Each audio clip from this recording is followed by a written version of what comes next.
Alright, so I'm working on my 2005 Dodge Durango here today. We're going to be replacing these front brake pads here, and we're just going to go ahead and get started. Okay, now here is the new pads that we have, and it also, I got the hardware so we can replace this stuff. You may not have to, just depending on the condition. And this is the brand that I'm using here. And not a bad idea to get you some slide grease, for at least some kind of grease, before you get started at this. We're going to go ahead and break these lugs loose here while we've got the vehicle on the ground. You can use a 22, or you can also use a 7/8 to do this.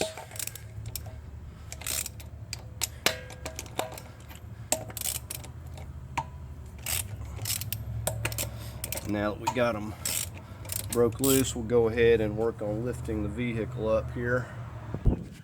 Okay, I've just come up here under this front brace and just lifted up this side. Just got it lifted up enough to get the tire off the ground. It was good enough. And we just placed us a jack stand back here. And there's other places you could place them, but I'm just placing it here for now. So now we'll go ahead and finish getting these lugs off here. Okay, and if you got one of these 4-ways, this will work great too. They usually have all the sizes that you need on here. And you can actually spin these and get them off a little bit quicker. So we're just going to go ahead and just remove each and every one of these here.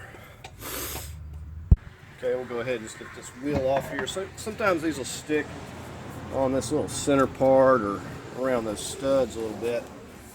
So you have to get back there with a rubber mallet and mess with it and get it loose. So now that we're in here, we'll go ahead and take a look at these caliper bolts. We've got a couple of these 13s.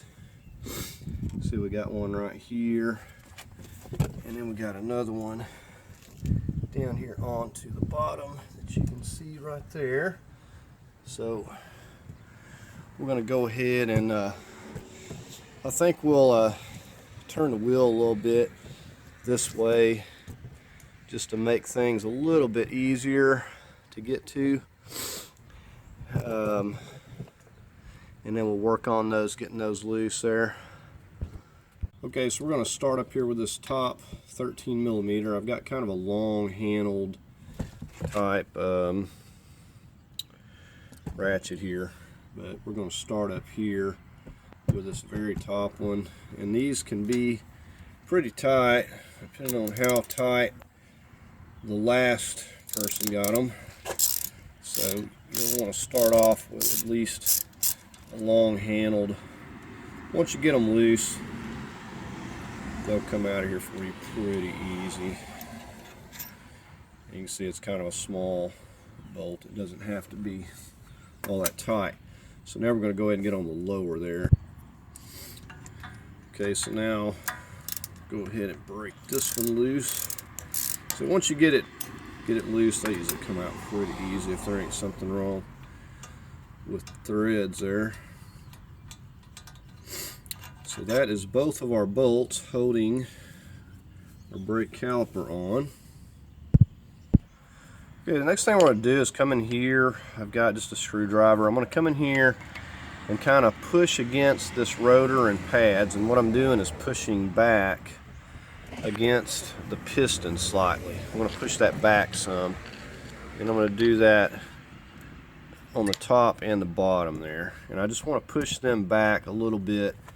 That way when I go to removing this caliper, it's not going to hang up on the rotor. So what the first thing we have to do is it's slid into these clips. You can see down here, and then you can see up here where it goes up in to that hardware there. So what we have to do is kind of essentially push this up a little bit, and then we'll pull it out of that top part there. So we're gonna tug up on it here, And sometimes you may need to use a screwdriver. You can get down here and just kind of push up a little bit, but it'll come off there. So now we can go ahead, we'll just take this and just set it up here on top for now. So we're just going to set that right there.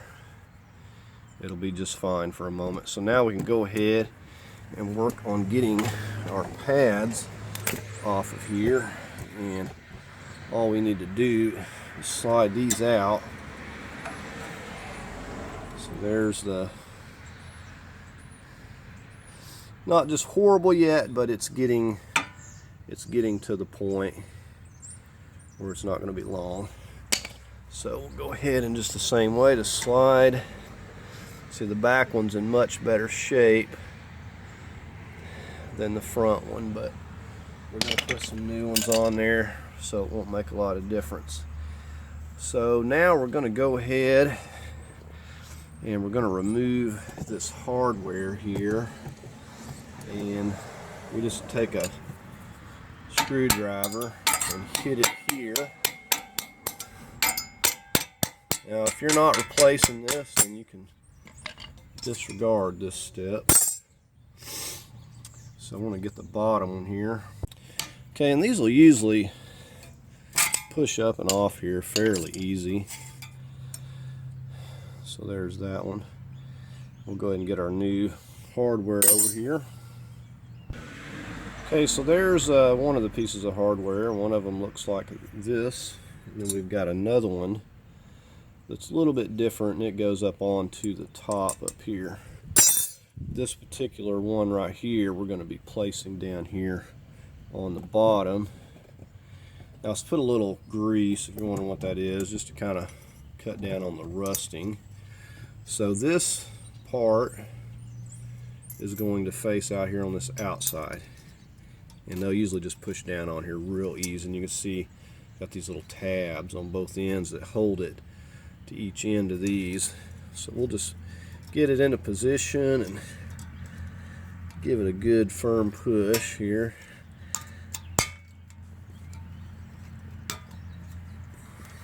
Make sure that it's fully seated down there. So there that is. So you can see how it's sitting down there, nice and tight. Make sure it's pushed all the way down. And then we'll go ahead and we'll work on this upper one here. Okay, now we're going to get the top one. We'll just get it into position. Again, we make sure that this part here is on the outside. It's the part that the pads will go into. So now we'll go ahead and get our new pads over here. Okay, you can see a big difference in the new pad compared to the old one there. See, this was the front one.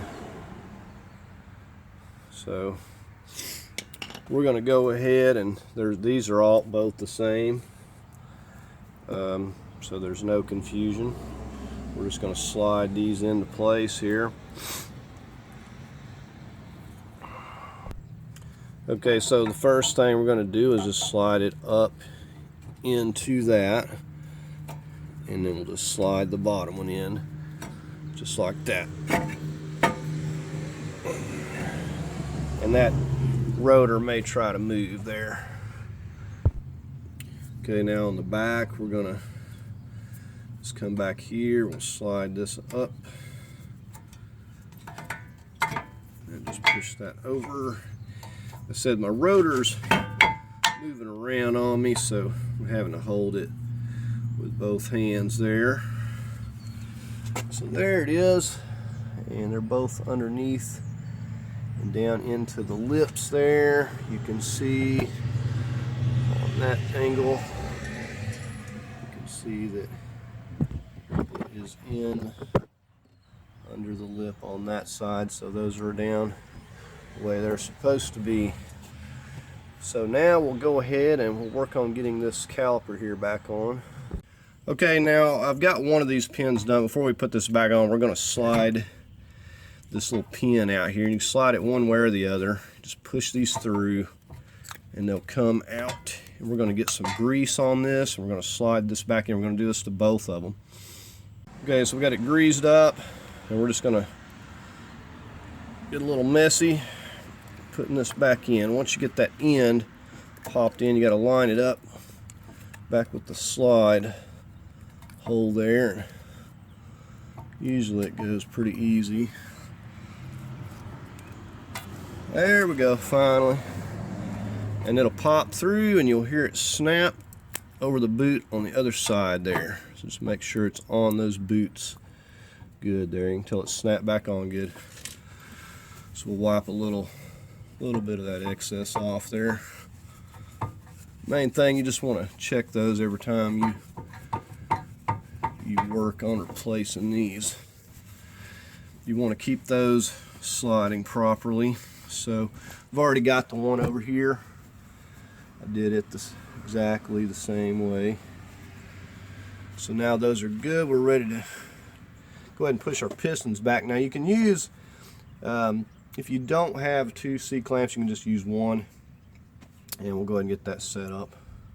Okay, so we're getting ready to press these back. I've got two C-clamps, so you can use one. Just press both of them at the one at a time. You just get a hold of the back. And I'm using an old pad. And we're going to also come up here. We'll check our fluid, make sure it's not going to overflow. Keep an eye on that. It doesn't look like it's going to be a problem from what I can tell. But we're going to go ahead and just push these pistons all the way back. And I just kind of will push them both. We'll work on them both at the same time here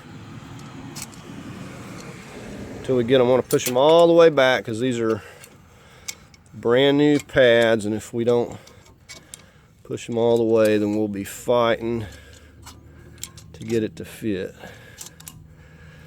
So there we go. Alright, so we got it all the way back. We can remove our C-clamps. Now we can go ahead and work on setting this back on here. Okay, so we're just setting this back into place. Now, kind of the same way with coming out, we're going to want to make sure we get that top underneath that lip and then kind of give it a push up, and watch your pins, keep them pushed out of the way because they'll try to come in and hang up on stuff. Then we have to push it till the bottom, you hear it snap, and slide into this right here. So now we got that snapped into place. The top is up into place. Now we're going to go ahead and take our bolts and get some medium Loctite here. Alright, we're just going to put a little bit of this on there. It doesn't take a whole lot. Get them both. Go ahead and work them in here. Okay, and we'll just start with this top one here. Now you can't expect this to start without wiggling it around usually. And you do not want to start tightening it with a wrench. You want to make sure that both of these, I've got the bottom one in here, you want to make sure that you wiggle this around until you can get both of these with your fingers before you start using the wrench, or you can get them cross-threaded real easy. So you just have to wiggle it, pull up on it, because the little bolt just gets out of alignment, but you should be able to thread it down all the way with your fingers. But if you start out with the wrench, then it's going to get cross-threaded, and that's not going to be good. So I always like to make sure that I can get them both threaded down with my fingers first. Okay, we got my torque wrench. We're set up here to 24 foot-pounds. Go ahead and just give it the final torque. do the same thing on the lower one here. And that's good enough. Okay, it's starting to try to rain on me. I'm just getting ready to get the wheel back on here next. And we'll just need to pump these brakes up and make sure we got them pumped up before we're taking off with it. We're going to go ahead and get the wheel back on here. Okay, I just got my torque wrench here. We're going to go ahead and snug these down to 130 foot-pounds, just in a crisscross pattern. Okay, so I went ahead and torqued those lugs on the wheels, and I got the brakes pumped back up. They're nice and solid, so everything's working good. So that's going to do it for this video. If you found it helpful, please give it a thumbs up. As always, I invite you to subscribe, and thanks for watching.